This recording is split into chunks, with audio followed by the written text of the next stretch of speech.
Jordan Bernd Peterson. Is any further commentary on him even necessary in 2021? After all, there are impeccable YouTube videos, articles, Twitter and Reddit threads, which have analyzed him thoroughly for the last couple years. On the other hand, the intellectual we deserve has, after a quick hiatus, just released his new self-help masterpiece and is promoting his high-level ideas vigorously, most notably on Twitter as well as on numerous podcast appearances, side by side with acclaimed actors, self-help gurus, and narcissistic conspiracy nuts. So in a nutshell, yeah, Peterson is still relevant. While most aspects I address here are examined in much greater detail elsewhere, links are provided in the document in the description, in my 3-part series I attempt to draw a complete picture of Jordan Peterson. So if anyone asks you, wait, what could possibly be problematic about that man, feel free to point them towards these videos. In this first part, Peterson's skewed relationship with facts and science will be discussed. In the next video, I'll show that his ideas on how to treat others can lead to mistrust, separation and hatred. Even though Peterson has helped individual people cleaning their rooms and washing their penises, his philosophy is ultimately harmful to the way we treat each other. To conclude, the last piece is going to focus on Peterson's fanbase and how his content can lead to radicalization easily. So, in case you don't want to miss out on the sequels, click the subscribe button. I promise you won't regret it. So, let's begin, shall we?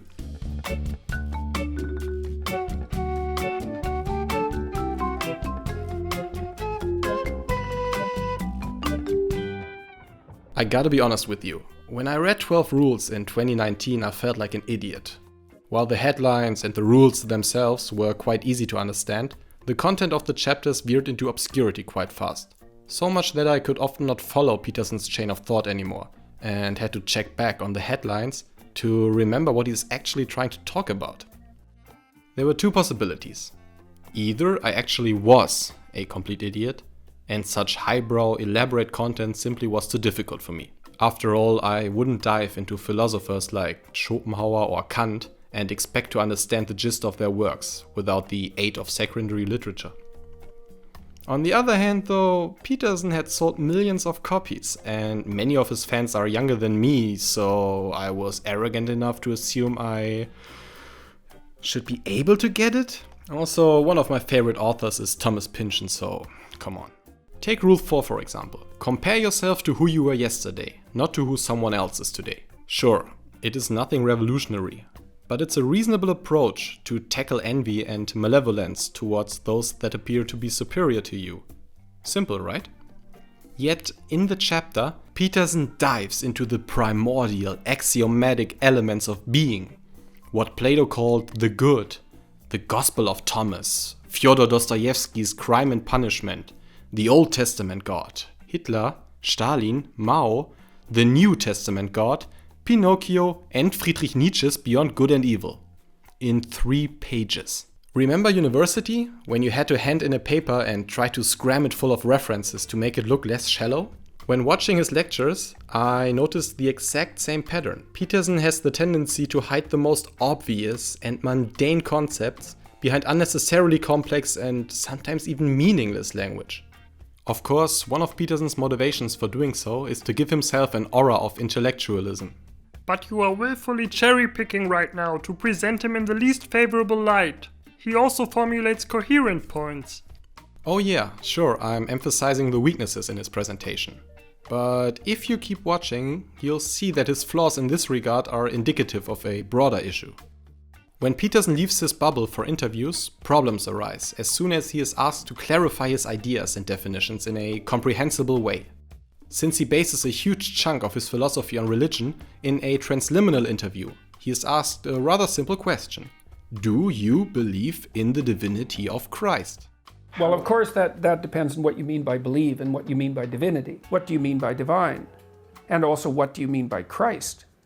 Well, then you might ask yourself, well, what do you mean by transcendent death? I think there's sufficient evidence to conclude that. Is his resurrection real? Well, his spirit lives on. That's certainly the case. Did his body resurrect? I don't know. The accounts aren't clear, for one thing. What the accounts mean isn't clear. We don't understand the world very well. that's just frustrating to watch, especially because he puts a huge emphasis on clarity in his book. If we speak carefully and precisely, we can sort things out. If we speak carelessly and imprecisely, however, things remain vague. The fog of uncertainty does not lift. When his opponent is less favorable, Peterson also uses vague language to get off the hook as soon as his nonsense is pointed out. He keeps talking and talking and talking and moves the goalposts and redefines words, touches dozens of subjects and tangents until he's gone in so many circles that the initial question is entirely forgotten. And sometimes this works out, because the audience is either exhausted and or overwhelmed by all this intellectualism.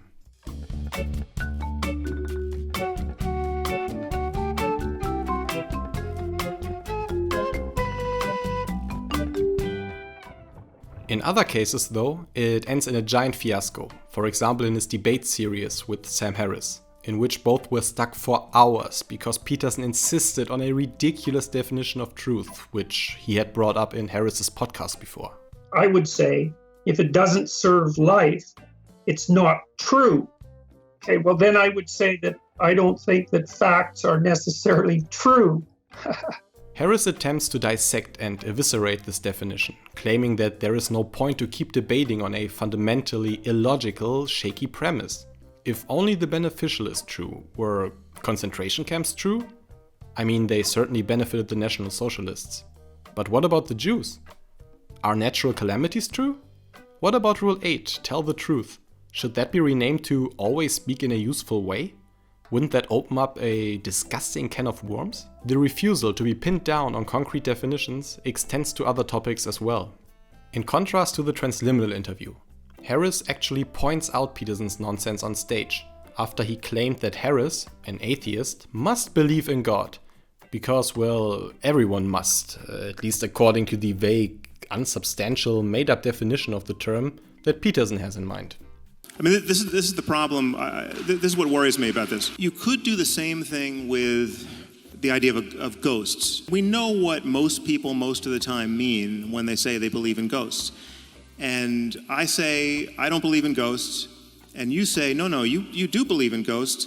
Ghosts are your relationship to the unseen. That's a ghost.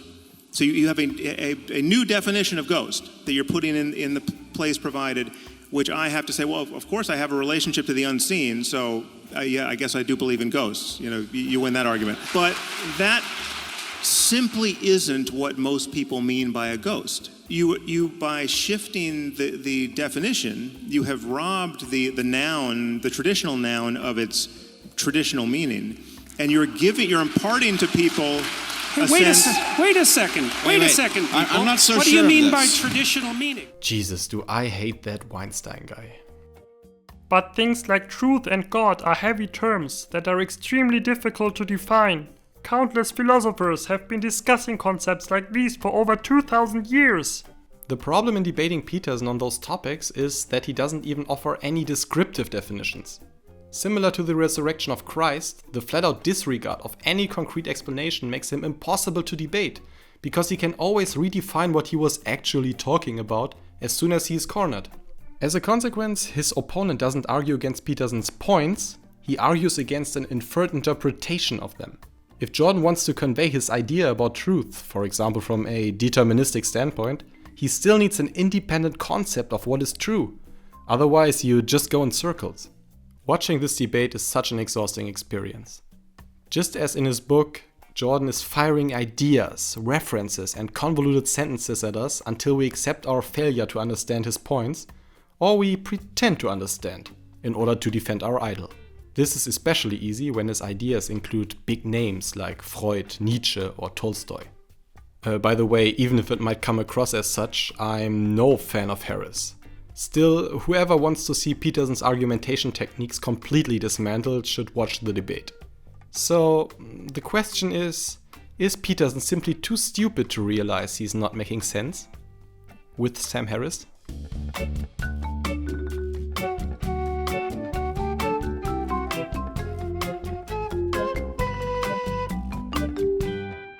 To make this quick, no, he's not unable to lay out his argument in an understandable manner. Peterson even claims that you should be able to do that. Rule 10 advises you to be precise in your speech. His ability to articulate himself properly became most evident in the infamous Channel 4 interview with Cathy Newman, which has spawned oh so many Thug Life montages all over YouTube. Here, Peterson is able to identify the rhetorical traps the journalist lays out to corner him and turns the table on her in a multitude of ways. If you've made it to this point, you know the interview already, so let me just give you an example of how he carefully dissects Newman's accusations in regards to the gender pay gap. But you're saying basically it doesn't matter if women aren't getting to the top, because that's what's skewing that gender pay gap, isn't it? You're saying, well, that's just a fact of life. Women aren't necessarily going to get to the top. No, I'm not saying it doesn't matter either. You're saying it's a fact of life. There are multiple reasons for it. Yeah, but those reasons, why should women put up with those reasons? Why should women be content I'm not not saying to that get they to the should top? put up with it. I'm saying that the claim that the wage gap between men and women is only due to sex is wrong. And it is wrong. There's no doubt about that. The multivariate analysis have been done. And agreeable people get paid less than less agreeable people for the same job. Women are more agreeable than men. Again, a vast generalization. Some women are not more agreeable than men. Yes, that's true, but that's right. And some women get paid more than men.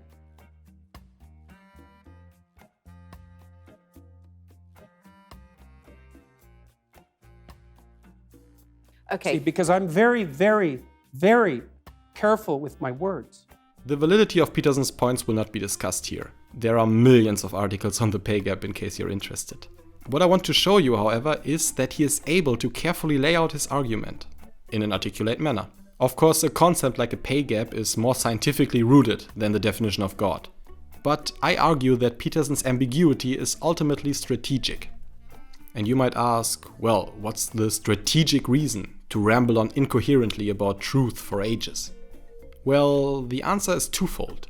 As indicated earlier, denying objective truth gives you the possibility to make up any argument, whether it's based on facts or not. It allows you to create new definitions out of thin air. Whatever you want to be true becomes true. Peterson can promote the most questionable, reactionary ideas without taking an actual stand on them. If he's called out, he can always retroactively claim to have been misunderstood about his beliefs. If anything is left up in the air, his fans fill in the blanks in their own heads. His reluctance to pinpoint anything becomes absurd when you consider his distaste for postmodernism. You need to understand postmodernism because that's what you're up against, and you're up against it far more than you know or think. Of course, postmodernism is a difficult concept that would be impossible to explain in a minute. For John Peterson, the term began to be used widely in the 1960s, when cultural critics described an artistic response to the monolithic mindset of modernism. Modernists attempted to explain the world in all-encompassing narratives, which provide a basis on which the validity of knowledge is judged.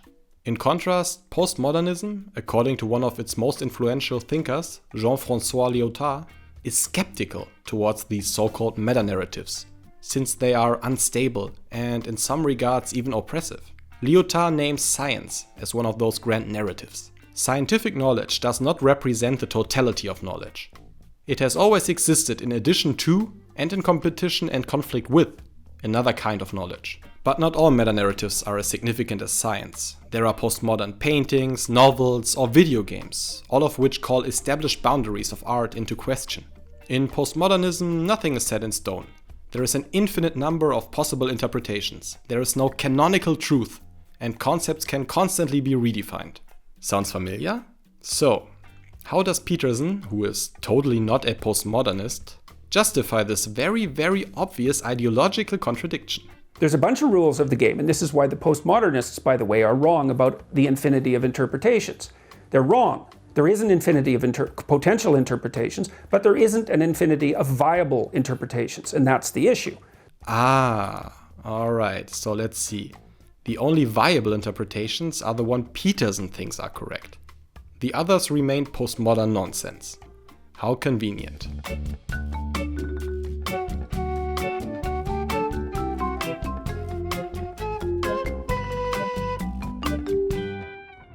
Well then, let's take a look at these viable interpretations, and we'll start with his most famous boogeyman, these god-awful postmodern neo-cultural Marxists. There's a Neo-Marxism that's tightly allied with postmodernism that also seems to shade into this strange identity politics. And well, I would be against it too if it was backed by cultural Marxists. Postmodernism was an intellectual camouflage for the continuation of the kind of pathological Marxism that produced the Soviet Union. I'll elaborate more on this topic in the next video. But for Peterson, the Marxists have invaded and infested the mainstream media, the universities, and are attempting to overthrow Western culture with their political correctness. Funnily enough, he does not realize that this categorization makes no sense at all. Marxism is one of the aforementioned giant meta-narratives that are supposed to shape culture. And postmodernists resent that. In addition, the most influential Marxists post-World War II, philosophers from the Frankfurter School like Max Horkheimer or Theodor Adorno, were, amongst other things, critical of postmodernism. So let me be clear, the term postmodern Marxist is inherently paradoxical.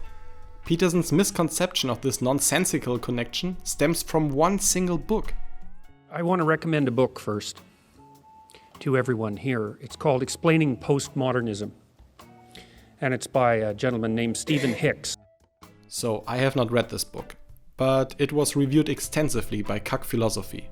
That is because this book does not just misrepresent certain postmodern philosophers, it misrepresents certain modern philosophers too. And I think pointing out where it goes wrong is important, considering the popularity it has had in online circles. I googled the author Stephen Hicks. In academia, his book has always been heavily criticized and discredited. Once again, Peterson bases his entire framework for one of his ideas on a shaky foundation. But I suppose that's cool, because his interpretation of Hicks' interpretation is one of those viable ones, right?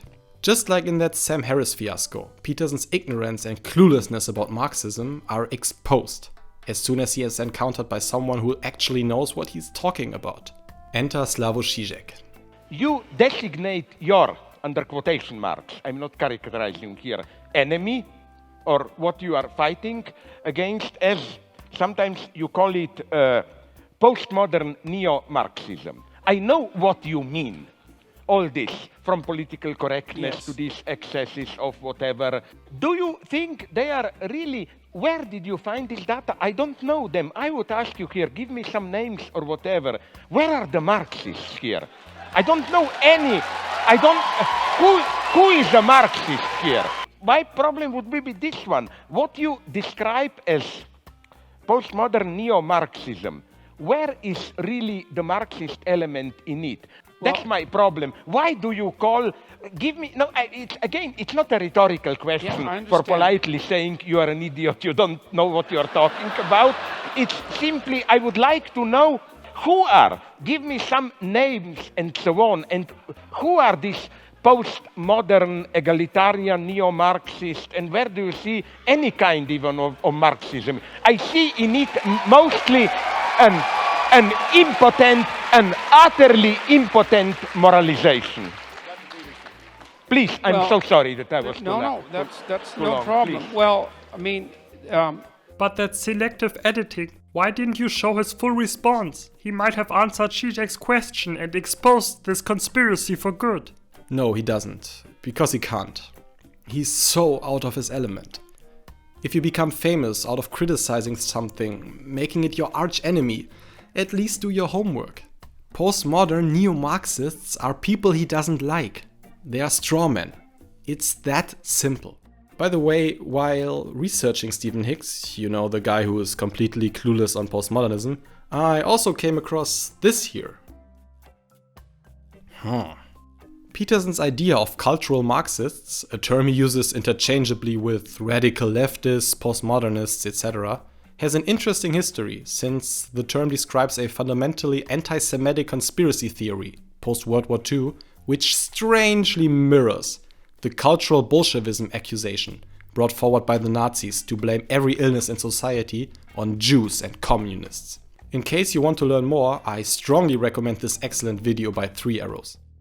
You know, for a person who claims to have studied National Socialism a lot, and who spent 30 years teaching about totalitarianism and warning about that kind of propaganda, Some of Peterson's statements are creative, to say the least. It's a very strange story in many ways, because Hitler was obsessed with order and cleanliness. He was a very orderly person. And he was very sensitive to disgust, because you think, well, the Nazis were afraid of the Jews, because they were other. And that's not right. What's more accurate is that especially Hitler, he was very sensitive to disgust. That's what it looks like. And if you're disgusted by something, then you want to eradicate it, right? If you're afraid of something, you want to run away from it. If you're disgusted by it, you want to burn it to the damn ground. You want to get rid of it. Hitler referred to the people he was eradicating, the Slavs and the Gypsies and the Jews and all the people he went after, as parasites and as rats and as insects and all of that. So they were kind of put into that category. And here's a horrifying part of that story. Like when Hitler first came to power, he put in a lot of public health initiatives, including mass tuberculosis screening, which actually turned out to be a good thing. He convinced the German factory owners and so forth to increase the levels of hygiene in the factories, to get rid of the rats and the mice, to plant flowers out front, to make everything look neat and orderly. And the insecticide they used was Zyklon. Well, Zyklon, to eradicate the rats and the insects, Zyklon, a slightly different formulation, was the gas that was used in the concentration camps. And so Hitler went from cleaning up the rats and the mice in the factories and the insects, and then he went into the mental hospitals and started cleaning up in there, and then it just went. Yeah, it wasn't, anti-Semitism deeply ingrained in the society he grew up in, or his megalomaniac fantasies. It was Adolf Hitler's OCD that had a significant influence on the Holocaust. Jordan also has a tip for how Hitler should have handled the concentration camps. So here's what you should have done if you were a Nazi and you wanted to win the war. You should have enslaved the Jews and the Gypsies and had them work, right? You should have had them work for the benefit of the victory, and then if you wanted to, you liquidate them afterwards. That's the logical thing to do if you want to win. And we assume that Hitler wanted to win. But that's not a very intelligent assumption. Why would you assume that? He wasn't exactly a good guy. So why should we assume that he was aiming at the good that he was promoting, even in his own terms, right? The glorious, everlasting Third Reich. So what do you do with the Jews and the Gypsies? Well, round them up, fine. Enslave them, fine. You don't kill them. You certainly don't devote a substantial proportion of your war resources while you're losing to accelerate the rate at which the extermination is taking place. If you're unaware of the distinction between death camps and labor camps, or that prisoners were actually forced to work under the worst possible conditions, please close the browser immediately and watch Schindler's List. I mean, this is general historic knowledge. Imagine you want to learn something about National Socialism, and you find videos like these in your feed from a supposed expert on totalitarianism. You'd find out it wasn't racism that led to the death of the Jews, but orderliness. You'd find out Hitler lost the war deliberately. You might, maybe, think there could be an alternative interpretation of the Holocaust. To call this historical revisionism would be an understatement. But maybe that's because, as a German, I'm kinda oversensitive in this regard. So, mimicking anti-Semitic conspiracy theories, basing them on an author who is connected to a white supremacist like Molyneux, and his weird stance on Hitler are just few of the many, many aspects of Peterson that just strike me as suspicious. His daughter was certainly shocked when a comic book author had the audacity to point out parallels between Peterson and the Red Skull in one of her magazines. To be clear, I don't find the fact that my dad was likened to a Nazi supervillain funny. My dad has spent the last 30 years focused on teaching and warning people against totalitarian ideologies like Nazism. But don't give me the Jordan Peterson's ideas are like Red Skulls. Anyways, as soon as I read it, I was like, okay, we can use this, merch time. And if anyone wants a limited edition Hail Lobster merchandise, a direct play on the Hail Hydra from Red Skull, it's available. It's linked below. Yeah, guys, Hail Lobster makes you recall the Avengers comics. What else? If, say, these folks were to take a liking to the slogan and the motive, it's because they are deep into Captain America. Oh, on that note, if anyone wants any of my merchandise with a direct play on the ghost-like nature that's deep within us, it's available for only $14.88. Link in the description. Oh, come on. Insinuating a connection between Peterson and neo-Nazi stuff is completely absurd. Well, maybe Jordan should be precise in his speech to avoid associations like these. Otherwise, one might assume that his philosophy functions as one gigantic far-right dog whistle. But yeah, all of these misunderstandings are probably just coincidentally linked to a right-wing extremist ideology, just like the release date of this video. Apart from history, Peterson also loves to suggest viable interpretations on climate change. On Twitter, he has been spreading false information for years. Last year he endorsed Björn Lomberg, who considers alarmism about the environment to be far more dangerous than its destruction. Contrary to every respected scientist in the field, Peterson downplays the consequences of global warming, which cannot be put aside as some misinterpretation or misguidance anymore. It's propaganda. His position on climate change proves that he fails to take the vast bodies of research into account. And honestly, it's the final nail in the coffin of Jordan Peterson's ability to reason. But he just links to these articles or the book. He's not actively saying the content must be true. Well, if your contributions to the discussion are overwhelmingly biased towards a specific narrative, you're basically promoting denialism and engage others in it for selfish reasons, whether you believe in the theories or not. But what if he's just skeptical? There are scientists who deny our impact on climate after all. Skeptical? How can you be skeptical of chemistry, physics and arithmetic? You have an overabundance of empirical data backed by the world's biggest scientific institutions and tens of thousands of peer-reviewed studies. If you still remain unconvinced, guess what? You're not skeptic. You're in denial. But controversial views should also be discussed. If you oppress alternative ideas, that's cancel culture. And cancel culture leads to anti-free speech totalitarianism, like in George Orwell's 1985 Animal Crossing. It doesn't work like that. Science only needs to consider voices with sufficient empirical data. It's perfectly fine to exclude non-substantial theories from any significant discourse. Do you feel the urge to discuss people who assume that the Earth is flat? Do you check out all the YouTube links and conducted studies they sent you? No? Exactly. Honestly, I could go on forever. To keep this video under 6 hours, let's look at a few hot takes in quick succession.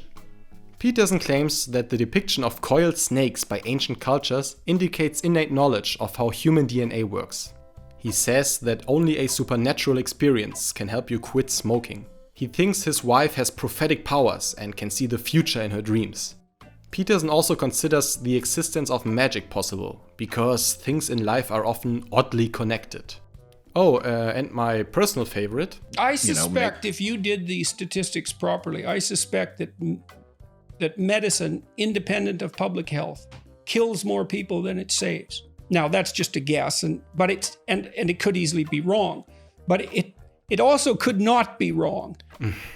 Any further questions? Wait, why do controversial opinions always have to be wrong? Look at Galileo, for Christ's sake. Galileo was indeed a brilliant fellow whose ideas were attempted to be suppressed. But that's hardly a good comparison. An argument needs to stand on its own legs to be considered reasonable. The possibility that someone as internally inconsistent as Peterson is on the same level as him is asinine.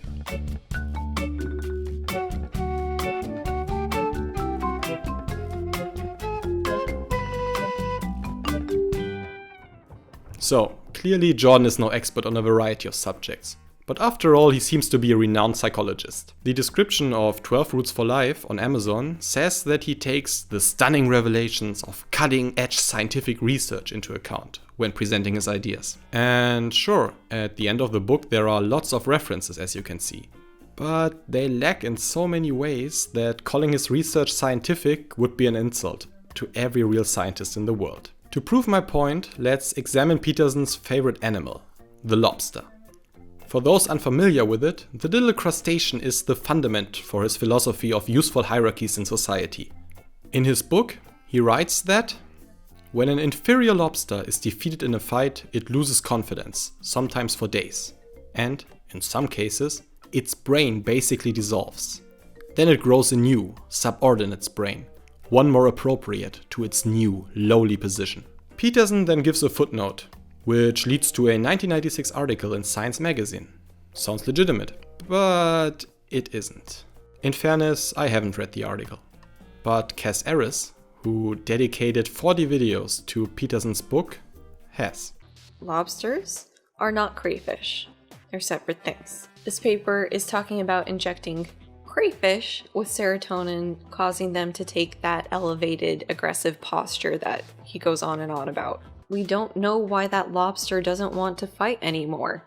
To say it's because it lost its confidence is kind of silly. To say it's because of the loss of confidence, first we have to demonstrate that lobsters have confidence, that they can lose this confidence, and that they can lose this confidence after fighting. That would require references, and they're not here.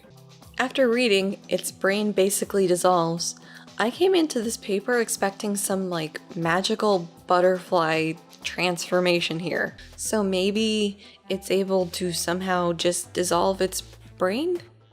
This paper says nothing about brains dissolving. This paper says nothing about brains dissolving. This paper does talk about neuronal regulation of different types of receptors as a result of experience, but not brains dissolving. Yeah, I will not dive deeper into how Peterson misrepresents the art of lobster war. If you're interested, check out the resources in the video description. But this case is illustrative of the sloppy citations in his book. It's no singular instance. This becomes especially problematic when he moves to territory that is, frankly, more important than lobsters. So here's one paragraph out of the chapter where he suggests how to discipline your children. And a squeaking sound is played for each missing reference. Children can be damaged as much or more by a lack of incisive attention as they are by abuse, mental or physical. This is damage by omission rather than commission, but it is no less severe and long-lasting. Children are damaged when their mercifully inattentive parents fail to make them sharp and observant and awake and leave them instead in an unconscious and undifferentiated state. Children are damaged when those charged with their care, afraid of any conflict or upset, no longer dare to correct them and leave them without guidance. You really need to have good, solid sources in order to be able to make the sort of bold blanket statement claims that he is here. But there's none in this paragraph. None. In other instances, Peterson misrepresents studies, cites non-peer-reviewed papers, contradicts his own sources, adds anecdotal evidence whenever it's convenient, and sometimes appears to pick research papers with fancy titles and completely fabricates what they're about. After all, who would look up all of these sources? Damn. I guess some people do. I both admire and feel sorry for Cass to put in all the work, but I'm glad she did, because her series clearly shows that Peterson's approach to scientific research is nothing but a giant shit show. But this book is popular science at best. He doesn't even pretend to be a full-on scientist. Isn't that obvious from the way he talks about God? Well, his use of references and studies as well as the description on Amazon clearly indicate the notion towards empiricism in the book. Peterson is an academic whose branding is clearly scientific, and he often points to evidence if it proves his point. Thumbnails like these are no coincidence. And, don't get me wrong, I'm perfectly happy with science. I'm a scientist. Any further questions?